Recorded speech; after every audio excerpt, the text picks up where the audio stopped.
magandang araw nga pala sa inyo mga idol.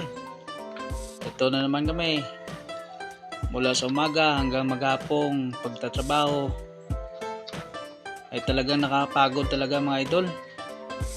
Ito mula sa umaga hanggang maghapong nagwi-welding. Pero napansin nyo yung kapaligiran talaga mga idol. Talagang amazing talaga. Yung nagtataas ang puno, yung bundok na puno-puno ng mga punong kahoy, saka yung clouds formation niya, no, parang apoy. Tingnan nyo, parang nakaka-relax talaga mga idol.